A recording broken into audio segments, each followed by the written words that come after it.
எழிலோட நாம பண்ண முதல் படம் வந்து பூவெல்லாம் முன்வாசம்.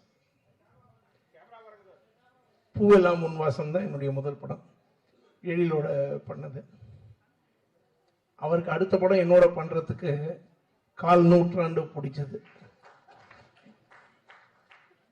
அந்த படத்தினுடைய பாடல்கள் அவர் அவ்வளவு தூரம் பாதிச்சிருக்குது. அதுல இருந்து மீண்டு வந்து அடுத்த படம் மறுபடியும் பாட்டு கேட்க 25 வருஷம் எடுத்திருக்காரு.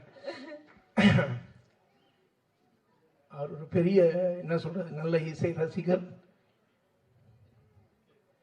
அவருடைய படங்கள் எல்லாமே, அதாவது பூவெல்லாம் முன்வாசம் பார்த்தீங்கன்னா தெரியும் உங்களுக்கு. அவருடைய அந்த காலத்து படங்கள் எல்லாமே அந்த பிகினிங் ஸ்டேஜஸ்ல அவர் பண்ணது எல்லாமே வந்து ரொம்ப ஃபேமிலி ஓரியன்ட், ரொம்ப அழகான ஃபன் ஃபிலிம்ஸ், ஃபேமிலியோட பார்க்கக்கூடிய படங்கள். அப்போ எனக்கு வந்து இது வந்து அதிரடியாக இருந்தது இந்த படம் தேசிங்கராஜா பார்க்கும்போது. ஏன்னா நான் பார்த்த எழிலுக்கும் இந்த படத்தினுடைய எழிலுக்கும் நிறைய வித்தியாசம் இருக்குது.